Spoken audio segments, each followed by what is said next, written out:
Yes people, good morning, good afternoon, good evening to all of you. कैसे सब लोग? Hope so आप सब लोग बहुत बढ़िया रहेंगे। मैं बता दूं, मैं भी बहुत अच्छा हूँ। तो मैं आज मिलवाने वाला हूँ बीबी वर्चुअल ग्लोबल की CFA की टीम से, और CFA की टीम में मेरे दो फेवरेट स्टूडेंट हैं। सबसे पहले अर्जुन मेहरा के बारे में तो आपने देखा ही होगा, and he was my intermediate final student. He score the all India rank 1 in the CA intermediate. And उसके साथ साथ में बंदे ने CFA किया, और CFA में ही इज चार्टर्ड, एंड उसका जो 90% से ज़्यादा का परसेंटाइल रहा है CFA में, and he is going to lead global courses in the BB virtual. Along with that he is going to teach for the CFA in the BB virtual. So Arjun, welcome and thank you. Just tell something about the CFA to everyone. तो sir जो CFA है, CFA वैसे तो it's a very well known course, but अगर मैं बताऊँ CFA is anyone's pathway into finance. Sir आजकल सबको फाइनेंस में काम करना है, बिकॉज सबसे ज़्यादा पे फाइनेंस में है। अब जो फाइनेंस में है, फाइनेंस में उन लोगों को रख रहे हैं जिनकी फाउंडेशनल नॉलेज बहुत स्ट्रांग है फाइनेंस में, एंड वो फाउंडेशनल नॉलेज है वो CFA प्रोवाइड करती है। जो सर आपका ग्लोबल कोर्स है, जो CFA का कोर्स है वो US बेस्ड है, बट 160 प्लस कंट्रीज में आपका रिकॉग्नाइज्ड है। तो अगर आप CFA कर लेते हो तो बेसिकली आपके ऊपर एक ठप्पा लग जाता है कि आपको फाइनेंस की अच्छी नॉलेज है। तो सारे जो कोर फाइनेंस की जॉब्स होते हैं, चाहे वो आपका प्राइवेट इक्विटी हो, वेंचर कैपिटल हो, इन्वेस्टमेंट बैंकिंग हो, ये सारे टॉप नॉच रोज आपके लिए खुल जाता है। ओके, तो जैसे अगर कोई स्टूडेंट ऐसा है जिसने CA कर लिया है, एंड उसके बाद क्या उसको CFA करने के बाद कुछ वैल्यू एडिशन मिलता है? क्योंकि मेरे को बहुत सारे बच्चे ऐसे बोलते हैं सर CA तो हो गया है, बट हम और भी कुछ पढ़ना चाहते हैं, तो क्या CFA बेस्ट ऑप्शन है? एंड CFA करने के बाद क्या एडिशनल अपॉर्चुनिटी मिलती है? सो तो अगर मैं ये बात करूँ, जो CAs हैं उनके लिए मैं ये नहीं बोलूँगा कि कितना वैल्यू एडिशन, मैं ये बोलूँगा कि आज के टाइम में नेसेसरी है एक CA के लिए CFA करना। मैं बताता हूँ क्यों। क्योंकि सर जो CFA में 3 लेवल्स होते हैं, लेवल 1, लेवल 2, लेवल 3। सर आप एक भी लेवल कर लोगे तो आपकी CV पे वैल्यू एडिशन होगी। कौन सी वैल्यू एडिशन होगी मैं 2 मिनट में बताता हूँ। बट जो इंपॉर्टेंट पॉइंट है, जो सर लेवल 1 का सिलेबस है, जो CA फाइनल में हम AFM में करते हैं, उससे 80% उसका कॉमन टॉपिक्स है। तो जो व्यक्ति ने अपना CA क्लियर किया हुआ है उसके लिए केक वॉक है लेवल 1 क्लियर करना। तो ऑलमोस्ट सर्टेन ही है कि जो भी CA है वो लेवल 1 आराम से क्लियर कर लेंगे। इससे क्या होता है, काफी सारे जो एम्प्लॉयर्स हैं उनकी रिक्वायरमेंट होती है फाइनेंस में कि आपने एटलीस्ट CFA का लेवल 1 किया हुआ हो। एंड जहां पे नहीं भी होती, तो देखो आजकल के जमाने में ये हालत है कि कोई भी सबको फाइनेंस करना है, तो फाइनेंस की एक पोजीशन के लिए आपके कई बार 100 एप्लीकेशंस भी होंगे, 200 एप्लीकेशंस भी होंगे, वो सारी एप्लीकेशंस भी CAs की होगी। तो सर आप अगेंस्ट 200 लोग जो स्टैंड करोगे, अगर आपने CFA किया हुआ हो तो एकदम से इट सेट्स यू अपार्ट कि हाँ मैंने CFA किया हुआ है, आपको एम्प्लॉयर भी अलग से दिखेगा। ये जो सर अपॉर्चुनिटीज कौन सी है, ये सर मैंने जैसे बोला कोर फाइनेंस की अपॉर्चुनिटीज है। ये कोर फाइनेंस की अपॉर्चुनिटीज वो है जो अदरवाइज CAs के लिए ओपन नहीं होती, बिकॉज CAs के लिए जनरली जो टैक्स रोल्स हो गए, ऑडिट रोल्स हो गए, अकाउंटिंग रोल्स हो गए, उनमें प्रेफर करते हैं। जो फाइनेंस है उसका स्किल सेट ही डिफरेंट होता है, बिकॉज वो फॉरवर्ड लुकिंग होता है। वो स्किल सेट आपको CFA देता है। तो आपका again private equity, investment banking, valuations, FDD आपका हो गया, मर्जर्स एंड एक्विजिशंस हो गए, ये जो हाई पेइंग जॉब्स है ये आपके लिए खुल जाता है। It becomes much easier for you to crack that. Wow, very good. So guys, अगर मैं CFA की बात करूं, मेरे को तो पहले से यही लगता था कि CFA बहुत ज़्यादा डिफिकल्ट है एंड ऑल, लेकिन आजकल मैं जब देखता हूं CFA का रिजल्ट एंड ऑल, तो बहुत ही बढ़िया रिजल्ट रह रहा है। तो मैं यहाँ पे गौतम से पूछना चाहूँगा कि गौतम, जो CFA है, basically you were working with the big 4 earlier and now you are into the teaching, you are like CFA के आपके भी लेवल क्लियर्स है। तो मुझे ये बताओ कि CFA क्या सच में डिफिकल्ट है? So I'll suggest कि CFA is not difficult, it is very conceptual. So as soon as like you start reading, you conceptualize all topics, you begin to solve all questions, और आपको समझ में आता है कि everyday practice जो है आपकी life की, it was bounded by finance. We do not realize it, but very simple topics of finance are in our everyday lives that we experience. So yes, it is very conceptual, it is not difficult. And secondly, yes, you'll have to devote your time, but yes, as Arjun said, there's a lot of payoff in the long run that you get to see. Wow. और अगर किसी को India के बाहर काम करना है, बहुत सारे बच्चे ऐसे बोलते हैं सर हमको फाइनेंस में काम करना है, इंडिया के बाहर काम करना है, तो हाउ CFA कितना वैल्यू एडिशन कर सकता है? So like see, as Arjun also said, CFA is right now a gold standard in finance. Even foreign employers look for a global education if there is one in your CV. So when they see this certification in your CV, they see that you have studied and you have taken an academic qualification basis global standards.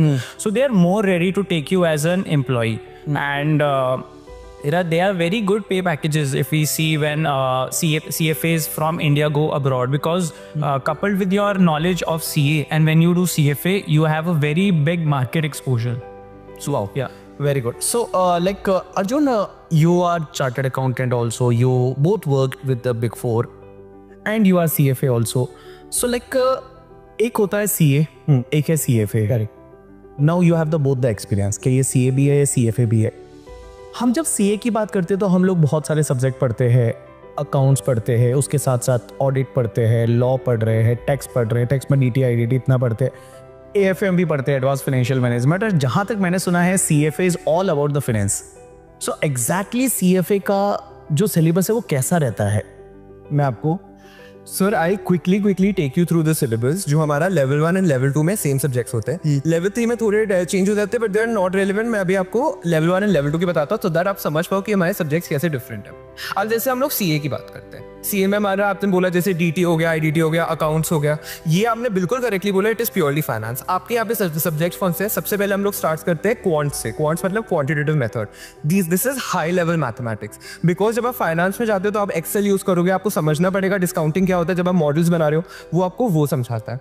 उसके बाद आप eco करते हो. Eco में economics में आप यहाँ पे ये नहीं सीखते हो कि छोटे लेवल पे क्या काम हो रहा है. आप सीखते हो कि ओके मैक्रो लेवल पे इंटरेस्ट रेट्स कैसे काम होता है. हम लोग रोज न्यूज में देखते हैं कि टैरिफ्स के इफेक्ट, जैसे अभी ट्रम्प ने टैरिफ्स इंपोज किए, उसका इम्पैक्ट क्या होगा वो इको में समझते हैं.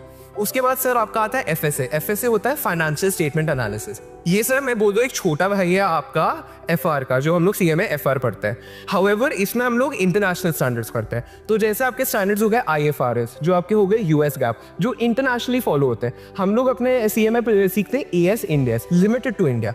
यहाँ आप जो सीखोगे ये अक्रॉस द वर्ल्ड ये वाले आपका अकाउंटिंग स्टैंडर्ड्स यूज होते हैं. तो वो हम करते हैं FSA में. फिर सर आपका एक सब्जेक्ट आता है कॉर्पोरेट इशूअर्स. ये कॉर्पोरेट इशूअर्स से नाम से पता चल रहा है जो पब्लिक कंपनीज है, जो शेयर्स इशू करती है, जो स्टॉक इशू करती है, जो लिस्टेड होती है, उसके बारे में बात करते हैं कि कंपनी काम कैसे करती है, बोर्ड ऑफ डायरेक्टर्स क्या होते हैं, ये सब बताता है. फिर सर हम लोग सिक्योरिटीज में घुस जाते हैं. एक आपका सब्जेक्ट होता है इक्विटी. उसमें आप सब कुछ इक्विटी शेयर्स के बारे में, स्पेसिफिकली डेडिकेटेड सब्जेक्ट कि इक्विटी शेयर्स होते क्या है, कैसे प्राइस होते हैं, वैल्यू क्या होता है. फिर हम एक डेडिकेटेड सब्जेक्ट करते हैं फिक्स्ड इनकम, जो बॉन्ड्स पे बेस्ड है. सर बॉन्ड्स तो लोगों को पता भी नहीं होता कि होते क्या है. बॉन्ड्स की हम सिर्फ वैल्यूएशन करते हैं, या हम समझते हैं बॉन्ड्स होते क्या है, वैल्यू क्यों होते हैं, कैसे होते हैं, इशू कौन करता है, क्या टाइप का होता है, वो हम डिटेल में बात करते हैं. हम सर उसके बाद बात करते हैं डेरिवेटिव्स का. एक अलग इसमें सब्जेक्ट ही है कि sir derivatives forwards call put क्या होता है, बट प्रैक्टिकली वो यूज कहाँ में होता है और उसकी वैल्यूएशन कैसे होती है. हम सर बात करते हैं ऑल्टरनेटिव इन्वेस्टमेंट्स. लैंड में अगर इन्वेस्ट करना है कैसे करेंगे, कैसे समझ आएगा. ये जो प्राइवेट इक्विटी, हेज फंड, ये सब होते क्या है, ये सब लोग हम लोग डिटेल में बात करते हैं. एंड सबको सर हम लोग साथ में ले आते हैं पोर्टफोलियो में कि सर अब हमने ये सब कुछ समझ लिया इंडिविजुअल एलिमेंट्स, अब हम लोग साथ में लाएंगे एंड साथ में पढ़ेंगे. एंड सर एथिक्स हम लोग करते हैं. एथिक्स में सर हम लोग सीखते हैं कि चलो ये सब तो सीख लिया, बट क्योंकि हम दूसरों का पैसा मैनेज कर रहे हैं तो क्या चीज़ हमें नहीं करना चाहिए. हमें ये नहीं करना चाहिए कि हम अपने बेनिफिट के लिए उनका नुकसान करें. Ethics is very important. तो एज आपका ये सारे सब्जेक्ट्स है, बट आप समझ पा रहे होगे ये सारा का सारा प्योर प्ले फाइनेंस है. इसके बाहर फाइनेंस एग्जिस्ट ही नहीं करता. तो जैसा कि आपका अगर इंटरेस्ट फाइनेंस में है और आप JP Morgan, मॉर्गन स्टैनली ऐसी कंपनीज में काम करना चाहते हैं तो CFA is the best option available for you. And guys अगर मैं बात करूं BB वर्चुअल की, तो जैसे हम 2016-17 से बेस्ट क्वालिटी कंटेंट है वो प्रोवाइड करते आए हैं, तो CFA में भी आपको बेस्ट क्वालिटी मिलने वाली है. एंड गाइस उसके बारे में अर्जुन सर बताएंगे आपको कि हम लोग CFA में कैसे आपको पढ़ाने वाले हैं, हमारा मेथोडोलॉजी क्या रहेगा और क्या क्या मटेरियल आपको मिलने वाला है. तो सर जब हम आपको पढ़ाएंगे CFA में, तो सबसे पहले तो हम लोग ये अज्यूम करेंगे कि आपको कुछ भी नहीं आता है इन रिस्पेक्ट ऑफ फाइनेंस. बिल्कुल जीरो बेस से आपको सिखाएंगे. तो आपका कॉमर्स बैकग्राउंड हो या आपका कॉमर्स बैकग्राउंड ना हो, चाहे आप इंजीनियरिंग क्यों ना हो, आपको बिल्कुल 0 से 100 क्लास में ही लेके जाया जाएगा. इसमें आप लोग को हैंड रिटन नोट्स प्रोवाइड किए जाएंगे. सर ये जो हैंड रिटन नोट्स है इसमें आपका पूरा का पूरा syllabus top to bottom covered होगा. कितने पेजेस में? अराउंड 400 to 500 पेजेस में आपका पूरा का पूरा लेवल 1 100%. ऐसा एक भी कॉन्सेप्ट नहीं होगा जो इसके बाहर है. इसके साथ सर हम लोग प्रोवाइड करेंगे MCQs, बिकॉज एग्जाम में तो MCQs आएंगे, अल्टीमेटली बच्चों को वो सॉल्व करना है. हमारा सर एम ये नहीं रहेगा कि आपकी X मार्क्स है या Y मार्क्स है. हमारा एम ये रहेगा कि 180 में से 180 MCQs आप सॉल्व कर पाएंगे. इसके लिए सर हम एक बहुत बहुत कॉम्प्रिहेंसिव MCQ बैंक बना रहे हैं, जिसमें अबाउट 3,500 से 4,500 MCQs होंगे, जिसमें आपका पूरा लेवल 1 कवर हो जाएगा. आप उसको डिलीजेंटली कर लेंगे, आप बहुत आराम से, ना कि क्लियर कर पाएंगे लेवल 1, बट बहुत आपका अच्छा स्कोर आएगा। बाकी सर 2 इश्यूज इसमें और आते हैं कि क्लास की ड्यूरेशन कितनी होगी, क्योंकि हम लोग जब बात करते हैं तो काफ़ी CFA की क्लासेस बहुत लंबी होती है, जो बहुत डिफिकल्ट होता है स्टूडेंट्स के लिए मैनेज करना। तो सर हमारा जो सारा सिलेबस है 200 to 250 आवर्स में हमारा पूरा का पूरा सिलेबस क्लास में कंप्लीट हो जाएगा। एंड सर जो लैंग्वेज की बात आती है, बिकॉज आजकल जो भी CFA की क्लासेस बच्चों को मिल रही है those are mostly in English, but काफ़ी बच्चे जो हिंदी में ज़्यादा कंफर्टेबल है, जैसे CA स्टूडेंट्स, उनने अपनी सारी क्लासेस हिंदी में ली हुई है। तो सर हम लोग अपना जो बैच करेंगे वो हिंदी प्लस इंग्लिश में करेंगे, सो दैट सबको समझ आ जाए। And ultimately as we keep going एक इंग्लिश ओनली बैच भी बनाएंगे, सो दैट सबको हम लोग आराम से केटर कर पाए। So thanks a lot to everyone and see you on the bbvirtualsglobal.com। So आपको अगर CFA से रिलेटेड कुछ भी इंक्वायरी करनी है, बैचेस से रिलेटेड आपको डिटेल देखनी है, तो आप जो ये वेबसाइट दे रखी है और यहाँ पे डिस्क्रिप्शन में आपको ये नंबर दे रखे है, इस नंबर पे आप कांटेक्ट करिए और हमारे काउंसलर है वो आपकी हेल्प करेंगे। Study smarter, crack CFA faster.